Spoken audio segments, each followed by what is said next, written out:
अस्सलामुअलैकुम दोस्तों। उम्मीद करता हूँ आप सब बढ़िया होंगे। दोस्तों, आज हम बात करने वाले हैं वक्फ बिल के बारे में। इस वीडियो को पूरा देखें, सब समझ में आ जाएगा। अस्सलामुअलैकुम दोस्तों, वक्फ बिल तो पास हो चुका है, लेकिन कल से आपने ये फोटोज़ को देखा होगा। इमरान प्रतापगढ़ी अपने हाथ में रिजेक्ट वक्फ बिल बोल के इस तरह का एक प्ले कार्ड लेकर ठहरे हुए थे। लेकिन इमरान प्रतापगढ़ी ने सवाल उठाया या फिर सिर्फ इस तरह का पोस्टर लेकर ठहरे हुए थे? लोगों के दिल में ये सवाल उठ रहा है। कल जो वक्फ का बिल पास हुआ था वो लोकसभा में पास हुआ था और आज बिल को पेश किया गया है राज्यसभा में। और जैसा कि हम सभी जानते हैं, बैरिस्टर असदुद्दीन अवैसी लोकसभा के मेंबर है और किसी भी बिल को अगर लोकसभा में पास करा लिए, इसका मतलब ये नहीं है कि वो बिल पास हो गया, उसको राज्यसभा में भी पास कराना रहता। अब सवाल ये उठता है, क्या बीजेपी राज्यसभा में भी ये बिल को पास करवा पाएगी? तो जवाब है हाँ। कल जो लोकसभा में बिल पास हुआ था उसमें 272 मैजिक नंबर होना रहता किसको भी, अगर कोई वहाँ पे प्राइम मिनिस्टर भी बनना चाह रहे, दावा ठोकना चाह रहे या फिर कोई बिल पास करवाना चाह रहे। आप जो एमपी का इलेक्शन में लोग सिलेक्ट करते हैं वो लोकसभा में जाते, उन लोग राज्यसभा के मेंबरों को सिलेक्ट करते और राज्यसभा में 125 से ज्यादा एनडीए के मेंबर्स मौजूद है, जिससे ये बात साफ हो चुकी है कि बीजेपी राज्यसभा के अंदर बिल पास करवा लेगी। और जहाँ तक इमरान प्रतापगढ़ी की बात है, ये राज्यसभा के मेंबर है ना कि लोकसभा के। और राज्यसभा में आज इमरान प्रतापगढ़ी ने सबको हिलाकर रख दिया है अपनी स्पीच से। लेकिन राज्यसभा के अंदर बीजेपी के एक एमपी ने यह बात भी कह दी है कि तेलंगाना के अंदर 50% जो वक्फ की प्रॉपर्टी है वो तो गवर्नमेंट लैंड को कब्जा करके बना ली गई है। इन्होंने जो बात बोली वो भी सुनिए आप, लेकिन वक्फ का जो प्रोनाउंसिएशन है वो किस तरह से ये कर रहे हैं वो देखिए। पहले पूरे देश में पर्चे बांटे जा रहे हैं और बताया जा रहा है कि ये वक्फ कानून अगर आ गया, कि ये वक्फ कानून अगर आ गया, कि ये वक्फ कानून अगर आ गया तो मस्जिदों पर भाजपा सरकार कब्जा कर लेगी। आखिर क्यों? लेकिन ये लोग भूल गए, नरेंद्र मोदी किसी और मिट्टी के बने हुए हैं। आपके विरोध से वो डरने वाले नहीं थे। उत्तर प्रदेश की 74% वक्फ की संपत्तियां सरकारी जमीन पर कब्जा करके बनी है। तेलंगाना में 50% की संपत्तियां सरकारी जमीन पर कब्जा करके बनी है। पूरा अभयदान इनको मिला था अध्यक्ष महोदय, और उसका फल क्या हुआ? इस तरह की बातें जब चल रही थी तभी इमरान प्रतापगढ़ी का नाम पुकारा गया और इमरान प्रतापगढ़ी ने जो बातें बताई है सभी लोग हिल कर रह चुके हैं। श्री इमरान प्रतापगढ़ी जी। धन्यवाद सभापति महोदय। हम ही को कातिल कहेगी दुनिया, हमारा ही कत्लेआम होगा। हम ही कुएं खोदते फिरेंगे, हम ही पे पानी हराम होगा। सभापति महोदय, सन 1947 में दिल्ली की जामा मस्जिद की तारीखी सीढ़ियों पर खड़े होकर के भारत रत्न मौलाना अबुल कलाम आजाद साहब ने कहा था कि मुसलमानों कहां जा रहे हो, यह है तुम्हारा मुल्क, यहां तुम्हारे आबाओ अजदाद की कब्रें हैं। उस वक्त मौलाना आजाद की ये सदाएं सुन करके लोगों ने अपने सरों की गठरियां उतार करके रख दी थी। आज उसी दिल्ली में मौजूद देश की संसद में एक बिल आया है जो हमसे उसी जामा मस्जिद की सीढ़ियों के सबूत मांगेगा, जो उन्हीं सीढ़ियों के पास अपनी कब्र में सोए हुए मौलाना आजाद को फिर से कब्र से सदा देनी पड़ेगी कि ये जो कब्र है वो मेरी कब्र है, ये किसी सरकार की जागीर नहीं है। सभापति महोदय, मैं जहां खड़ा हूं इसी संसद भवन के सामने सड़क के उस पार अपनी कब्र में सोए हुए भारत के पूर्व राष्ट्रपति फखरुद्दीन अली अहमद की कब्र है। शायद अब उस कब्र से भी सदाएं आए कि ये कब्र मेरी कब्र है, ये सरकार की जागीर नहीं है। सभापति महोदय, मैं वक्फ कानूनों में किए जा रहे संविधान विरोधी बदलावों के खिलाफ बोलने के लिए खड़ा हुआ हूं। संविधान का आर्टिकल 14 हो, 29 हो, 30 हो, चीख चीख कर कहता है कि देश में सब बराबर के हकदार हैं। आर्टिकल 26 कहता है कि सबको अपने अपने मजहबी कामों के लिए मंदिर, मस्जिद, गिरजाघर, गुरुद्वारों का निर्माण करने का हक है और उसका रखरखाव का भी हक है। लेकिन डॉक्टर बाबा साहब अंबेडकर के संविधान को हर दिन कुचलने वाली ये सरकार देश के मुसलमानों से नफरत में इतनी अंधी हो गई है कि खुलेआम देश की संसद में देश सरकार के माइनॉरिटी मिनिस्टर साहब और होम मिनिस्टर साहब झूठ बोलते हैं और देश को गुमराह करते हैं, झूठ शब्द असत्य बोलते हैं। सरकार ने इस बिल का नाम उम्मीद रखा है। मंत्री जी कल से इसे देश के मुसलमानों के लिए नई उम्मीद बता रहे हैं। नहीं मंत्री जी, न तो यह बिल मुसलमानों के लिए नई उम्मीद है और न ही उम्मीद की नई किरण। सभापति महोदय, भाजपा ने पूरे देश में वक्फ के नाम पर कई सारे झूठ फैलाए हैं। आइए आज उनकी सच्चाई पर बात करते हैं। वक्फ ट्रिब्यूनल को संसदीय शब्द ऐसे बताया जाता है जैसे वक्फ ट्रिब्यूनल कोई मजहबी खाप पंचायत हो। सभापति महोदय, जबकि सच्चाई यह है कि वक्फ ट्रिब्यूनल भी तो सरकारी न्यायिक विभाग है, जिसमें सरकार द्वारा नियुक्त जज होते हैं, जिसमें प्रशासनिक अधिकारी होते हैं, कहीं ऊपर से थोड़ी आ गए। सभापति महोदय, देश के गृह मंत्री जी ने इसी सदन में कहा कि वक्फ ट्रिब्यूनल के फैसले के खिलाफ कोई कोर्ट नहीं जा सकता, जबकि सच यह है कि वक्फ एक्ट 1995 की धारा 83(9) के तहत हाई कोर्ट वक्फ ट्रिब्यूनल के फैसले की न सिर्फ समीक्षा कर सकता है बल्कि उसे बदल भी सकता है। सच तो यह है कि वक्फ बोर्ड खुद अपनी जमीनों के लिए कई सारी कोर्ट में मुकदमे लड़ रहा है। फिर आई 2014 में भाजपा की सरकार, जो तब से इन जमीनों को हड़पने की साजिश कर रही है।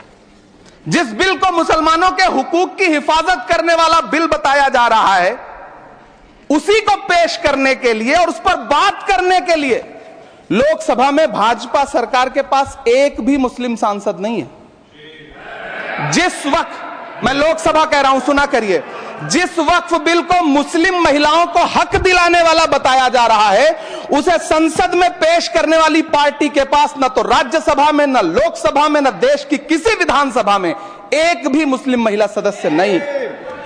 कल किरण रिजिजू जी कह रहे थे कि रेलवे की जमीनें देश की जमीनें हैं, डिफेंस की जमीनें देश की जमीनें हैं। हां मंत्री जी, हैं, बिल्कुल हैं।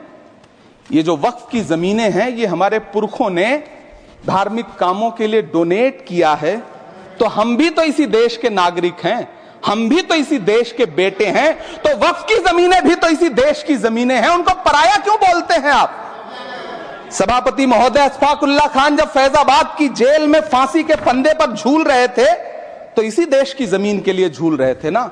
सभापति महोदय, अंडमान की जेल में काला पानी की सजा काटकर अपनी जान देने वाले मौलाना फजले हक खैराबादी हो या शेर खान अफरीदी हो, वो भी तो इसी जमीन के लिए अपनी जान दे रहे थे ना।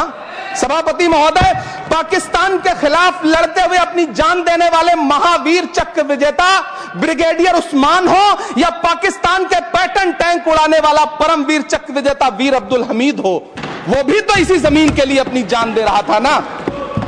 और मंत्री जी, मैं इस सदन में अलल ऐलान ये कहता हूं कि जब भी इस देश की जमीन को लहू की जरूरत होगी, आपसे 2 कदम आगे इमरान खड़ा मिलेगा, ये मैं आपसे यकीन दिलाते हुए कह रहा हूं। सभापति महोदय, मैं सरकार से कहना चाहता हूं, हमसे हमारी इबादत गाहें तो मत छीनिए ना, हमारे घरों पे बुलडोजर तो मत चलाइए ना, हमारी कब्रों में तो हमें सुकून से सोने दीजिए ना। सभापति महोदय, माइनॉरिटी मिनिस्ट्री का बजट कट करके, मुस्लिम बच्चों की स्कॉलरशिप बंद करके अब सरकार कह रही है कि हम वक्फ की आमदनी से गरीब मुसलमानों का भला करेंगे। गुजरात की बेटी बिल्किस के बलात्कारियों की रिहाई के बाद उन्हें माला पहनाने वाली लोगों के नेता ये कह रहे हैं कि यह बिल मुस्लिम महिलाओं को उनका हक दिलाएगा। धन्यवाद मोदी जी, क्या बढ़िया सौगातें मोदी दे रहे हैं आप। पहले हमें गुजराते मोदी दिया, आप सौगातें मोदी दे रहे हैं। लेकिन यह सरकार इतना याद रखे कि इसी ठसक के साथ देश की संसद में सीए का कानून भी लाया गया था और कहा गया था बड़े बड़े भाषण देकर के कि पड़ोसी देशों से हिंदू भाइयों को ला करके यहां नागरिकता दी जाएगी। लेकिन मैं आपके संज्ञान में लाता हूं सर कि पिछले इतने दिनों में इनसे नागरिकता लेने के लिए 2000 व्यक्ति भी नहीं आए, जबकि इसके उलट इन्हीं की सरकार में पिछले 10 साल में 15 लाख से ज्यादा भारतीयों ने भारत की नागरिकता छोड़ करके दूसरे देश में जाकर के बस गए। यह हुआ उस कानून का अंजाम। सभापति महोदय, इसी तरह की जिद के साथ किसानों के खिलाफ भी कानून लाए गए थे। जिस तरह आज वक्फ के फायदे गिनाए जा रहे हैं, उसी तरह से किसानों को भी कृषि कानूनों के फायदे गिनाए गए थे। लेकिन अंजाम क्या हुआ? 700 किसानों की शहादत लेने के बाद सरकार को अन्नदाता किसानों के सामने घुटने टेकने पड़े और कृषि कानून वापस लेने पड़े। जिल्ले इलाही, जमहूरियत जो है वो नफरत और ठसक से नहीं चलती है, अकड़ से नहीं चलती है, उसमें सबकी हिस्सेदारी जरूरी है। कल देश के माइनॉरिटी मिनिस्टर ने लोकसभा में खड़े होकर एक शेर सुनाया था कि मुझसे कोई बदगुमान न हो, तो मैं उन्हें एक शेर सुनाना चाहता हूं कि मैं आज जद पे हूं तो इतना खुशगुमान न हो, मैं आज जद पे हूं तो इतना खुशगुमान न हो, चराग सबके बुझेंगे हवा किसी की नहीं। नीतीश कुमार जी हो, चंद्रबाबू नायडू जी हो, चिराग पासवान जी हो, जयंत चौधरी जी हो, देवे गौड़ा जी हो, जीतन राम मांझी जी हो, सबको समझना पड़ेगा कि जब जंगल में आग लगती है तो न वो बरगद बचते हैं जो हवा को आंधी में तब्दील करते हैं, न वो बांस बचते हैं जो आपसी रगड़ से चिंगारी पैदा करते हैं।